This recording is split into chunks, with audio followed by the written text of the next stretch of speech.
So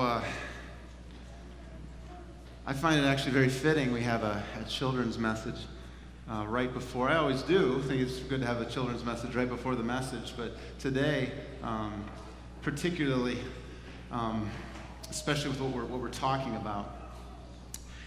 This morning, I had somebody come up to several people came up to me and they're like, "So today I saw we're talking about the Battle of Jericho. What are we going to talk about today?" And for those that have grown up in the church, the Battle of Jericho, Joshua and the Battle of Jericho, kind of makes you think of a children's song, Joshua at the Battle of Jericho. I'm not going to sing, sorry. Or it may think you think of a children's story. I mean, last night I read my children's Bible to my kids. I've been getting a habit of every night doing that, and the story for tonight, ironically, is Joshua and the Battle of Jericho. And it can seem very difficult to apply. You have Joshua, who's taken over as leader of God's family, the Israelites, from Moses. So Moses died, Joshua took over. He's bringing them into the promised land. God promised them that they would live in the land of Canaan, the promised land. Joshua brought them in there. But it wasn't as simple as like, okay, yay, we're in, done now, time to build some houses. No, they actually had to fight to get the land because there were lots of other nations there. And so they had to conquer them. And the one they came across here is Jericho. And you hear the story of Joshua and his army marching around Jericho for 6 days. And then on the seventh day, they march around 7 times. And the whole time, they're blowing their trumpets. And on the seventh day, they blow their trumpets. Everybody shouts, and the walls come tumbling down. What is this? What can we learn from this? I mean, it's one of those things that it can seem kind of irrelevant if you're not careful, if you're not looking at what God's teaching us here. I mean, is God telling us, identify your Jericho in life. March around it 6 times, or 6 days, I should say. Just march around it. And on the 7th day, march around 7 times and start shouting, and the problem's going to go away. Or is he saying, if you have enough faith, those Jerichos in your life, they're going to go away? Is that what God's saying today? No. That's not what he's saying today, but he has a powerful message for us. And I think that the Battle of Jericho gives us a fantastic opportunity to take a look at the culture in which we live and also the culture that God calls us to. Okay? So I'm going to come back to Joshua and Jericho in just a second. But first, I want to talk about the culture that we live in today and some of the struggles that we have. You see this image on the screen, and some of you might get a little uptight. Seeing Colin Kaepernick, he's kneeling during the Pledge of Allegiance, or during the Star Spangled Banner, and protest. And what I see more and more as I look at our culture, and when I look at the world around us, is I see that we live in a culture of sides. If you turn on the news, there are so many lines being drawn, and sides we're called to take. Okay, and I want you to understand. I'm gonna walk through this a little bit with you, but I know that we have our opinions and our sides that we're on and all this kind of stuff, but if you only think about the side that you're on in each issue, you're going to miss the point. So let's take a look at Colin Kaepernick for a second. He's a San Francisco 49ers backup quarterback. And towards the end of the preseason, he started kneeling during the Star Spangled Banner. Okay? And he would do this in protest because he believes that African Americans are being mistreated by police. And so this is his way of bringing attention to that. Now, this is where the lines start to draw, and I think there's 2 levels of sides, okay? On one level you have, is it okay to protest during the national anthem? Okay? Is it okay to protest during the national anthem? On the one side, you'd have people that say, I have freedom of speech, I can do, that I have the liberty to do that. And so who am I to say that he can't do it, okay? And then on the other side, and I know that especially people who have family, friends, or maybe you yourself served in the armed forces, it really is difficult to see something like this because the national anthem and the stars and stripes, they mean a lot. And so a lot of people stand on the other side and like, no, this is a time for unity and this is not a time to protest. Okay, it's bad taste. Okay, so we have these 2 lines and it's like, you need to pick a side. That's one level. Then there's another level, and it's the issue itself.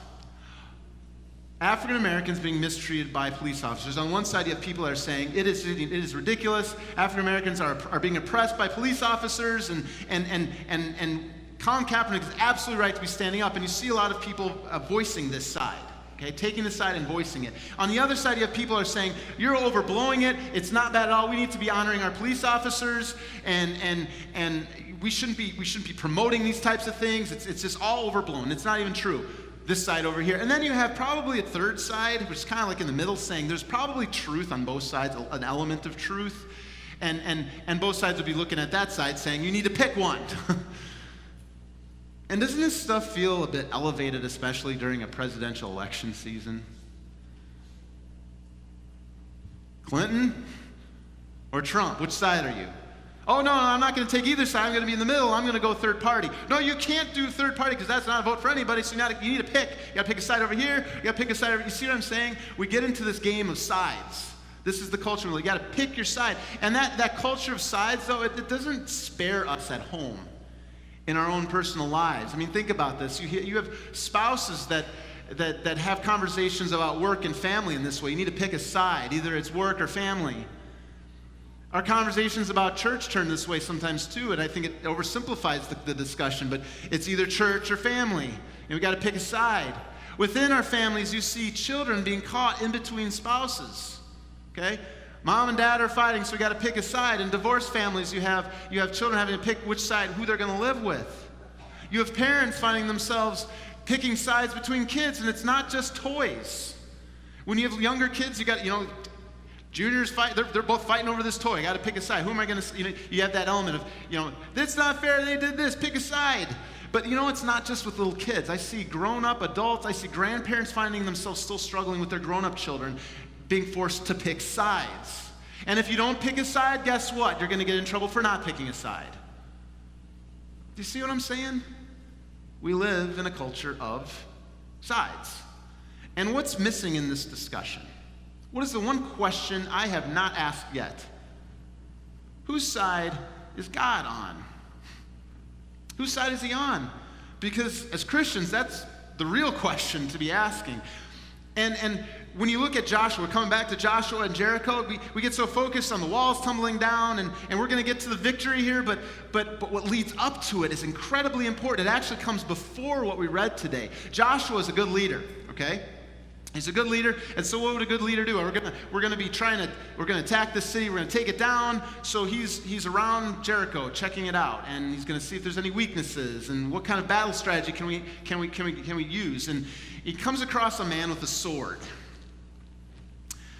Now that'll make me a little nervous if I'm checking out a city I'm going to attack, and a guy comes up with a sword. So what does Joshua say? He says, okay, whose side are you on? Are you on our side or on the side of Jericho? Because we could have some issues here. And the man responds by saying, neither. Okay, well that doesn't seem like that big of a deal. But it's what he says next that really elevates that statement. He says, I'm the commander of the Lord's army. Okay, I'm the commander of the Lord's army, and the ground that you're standing on is holy ground. What does that mean? That means that Joshua is standing in the presence of God himself. Okay? There's God, okay? Right there. And many people believe that this is pre-incarnate Jesus, the Son of God, okay? Speaking to Joshua. And you see now that statement, whose side are you on? Neither. Isn't that interesting? We always want to know if God's on my side. And here's the deal. I mean, this is what the Bible teaches us. God doesn't align himself with others. He calls people to align with him. This is the message of the Bible over and over and over. That's why God is calling to us repeatedly. He's calling to you. He's calling for you to come over to his side, because it's a good side to be on, right? Okay? Come over to my side. But what's the problem here? What's the problem? That doesn't seem like a solution that really appeals to us. And when we're picking sides, whose side are we usually on? I would argue usually we're going to be on the side that's going to benefit me the most. Whatever side I feel most comfortable with. The side that I'm most agreeable with.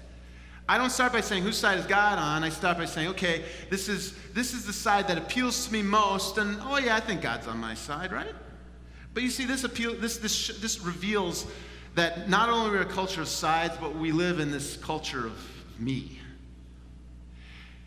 And there's a book that was written by a man named Andrew Del Blanco called The Real American Dream, a Meditation on Hope. And he offers some really helpful commentary on this culture, okay?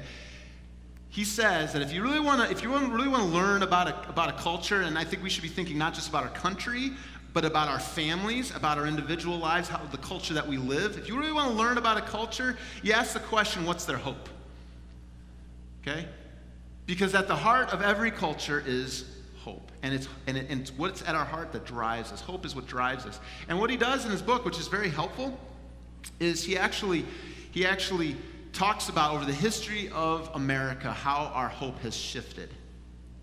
And I should point out that there are two facets to hope. So you understand what I'm talking about when I talk about hope. Hope has two facets.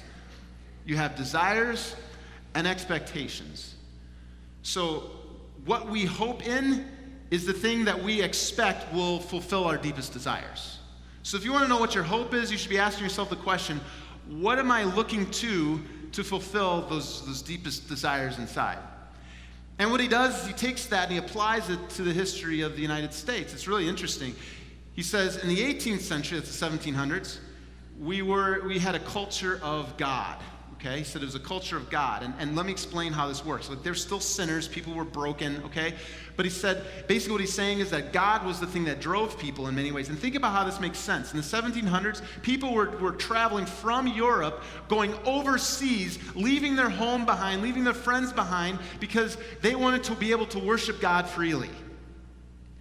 Because they saw God as their ultimate hope, they would actually uproot their entire family and go to a new place. Okay? That was the trend that you saw. But then we start to settle in a little bit. We start to set our roots in. And in the 19th century, what kind of culture do you think we had? He says, so we went from a culture of God to a culture of nation.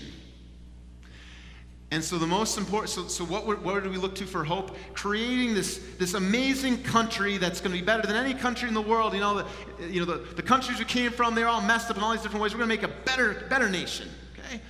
And this is when you have manifest destiny, people traveling out west.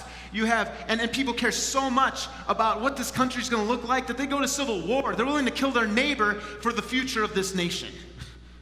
You see what I'm saying here? The central driving force. You had God, and then you have nation driving everything, and then you get to the 20th century leading into the 21st today, and what do we have as our cultural hope?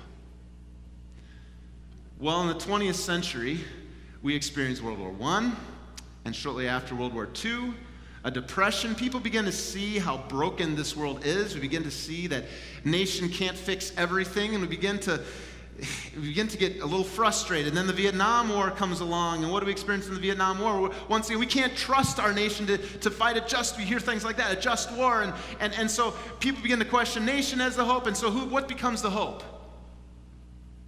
The self, which is where we get to today. What is your hope? You get to decide. Whatever makes you happy, whatever is going to fulfill your innermost desires that you believe would make you happy, you get to choose, and that's what you get to do. Should it shock us that we live in a culture of sides? Because we're all running after our own hope. We're all running after our own hope. And this is what we do. This is what we do, not just as a nation, but as individuals. What is going to fill my deepest desires for happiness? A lot of money. The perfect job. If I can handcraft my children to look perfectly like I want them to and get them through all the perfect things and have them in every single activity, and then I will be fully complete.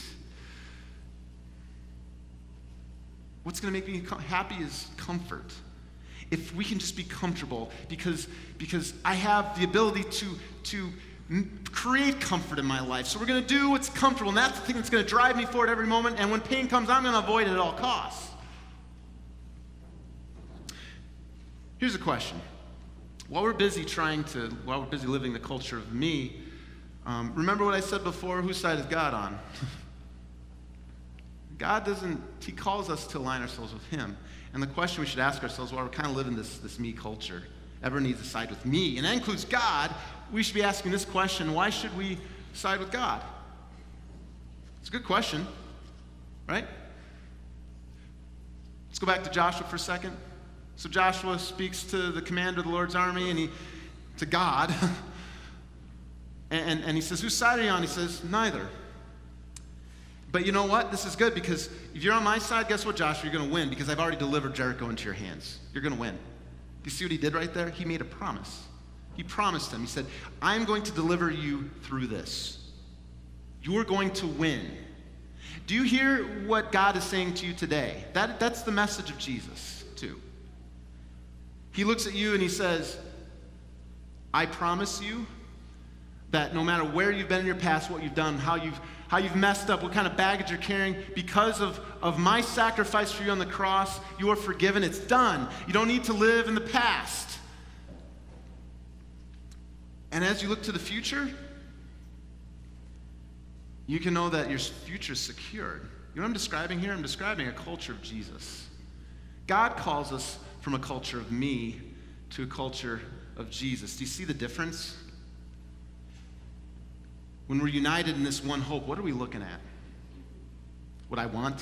What's going to make me happy? Or am I looking at the sure and true promises of God that will get us through whatever garbage we left in our wake? Because we leave plenty of it, and we're probably doing it today. I'm doing it too. I'm a sinner. And he points me to the future, saying, you are going to be victorious. You're going to win. That's the empty tomb. That's the message of the empty tomb. You are going to be victorious. I want you to think about this. Think about this. Can your hope, and think about that, what is the thing that you expect will fulfill your deepest desires? Can that thing withstand all the pressure that you put on it?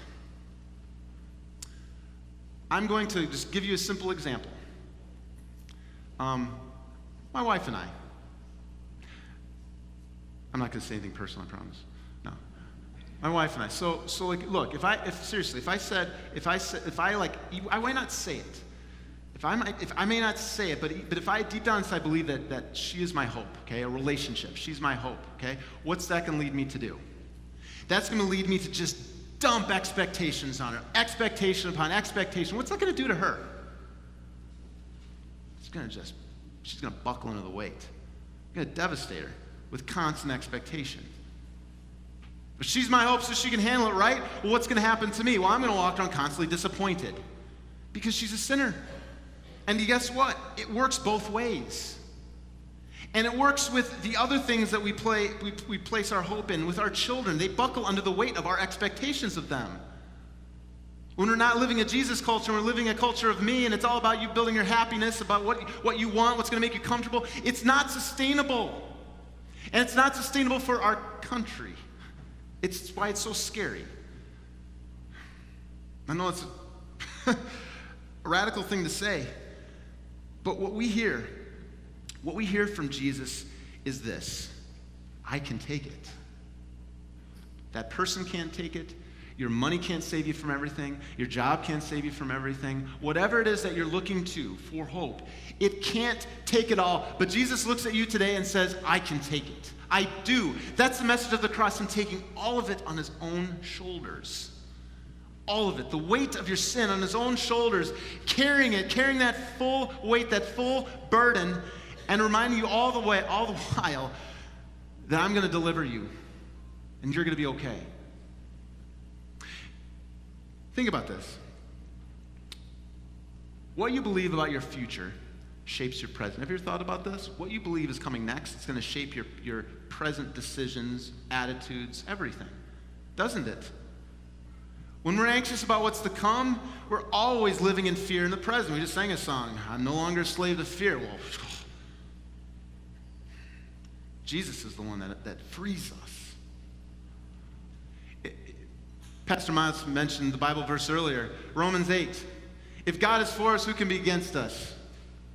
He who did not spare his own son, how will he also with him not also graciously give us all things? The whole point here is God says, when you're on my side, you're going to be okay. And it says later in that same chapter of the Bible, that you are more than conquerors through Jesus who loved you.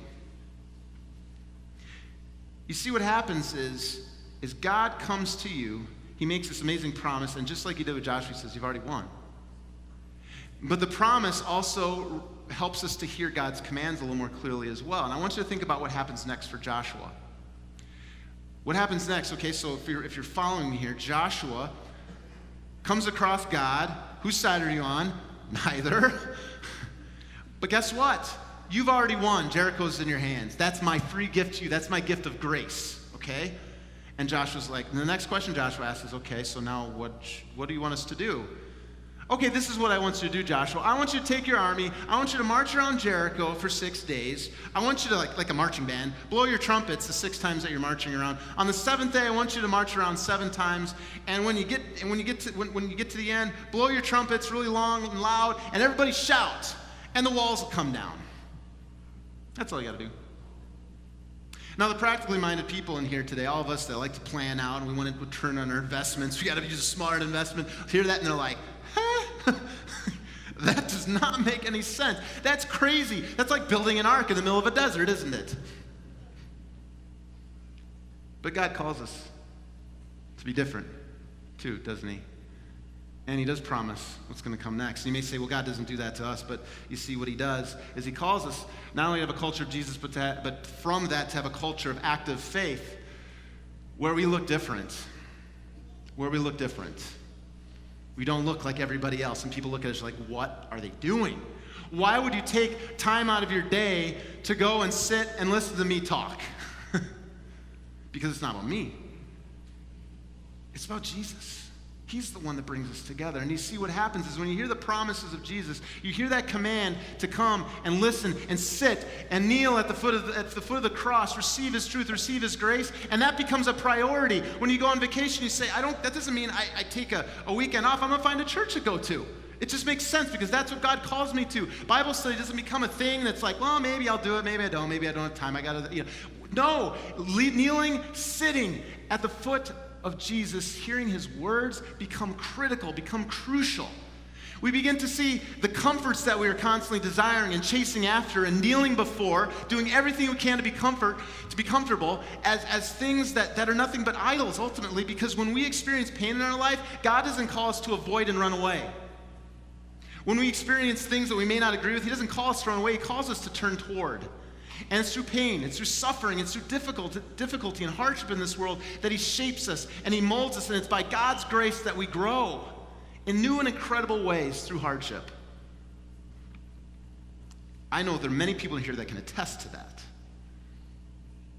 You have a struggle in your relationship, run away. It's not going to take care of it. God turns you toward it.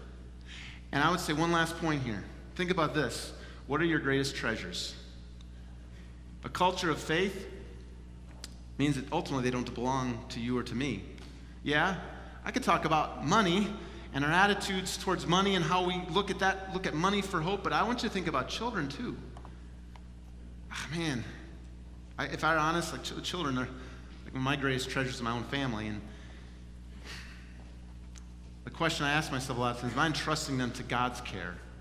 Am I allowing God to mold them and shape them as he would will? Or am I trying to mold them according to my will? You see, I'm living a culture of me and I'm without even realizing it. Brothers and sisters in Christ, Jesus gives us an incredible promise. He tells us that one day the trumpets are going to go off and we're going to win. And no matter where you've been, today you are forgiven, you are loved, you are a child of God. You're no longer a slave to fear. And so today I want to ask you, it's a very simple question to ponder as you go home. Are you living, and when I say you, are you as an individual, as a family, are you living a culture of me, or are you living a culture of Jesus? Amen.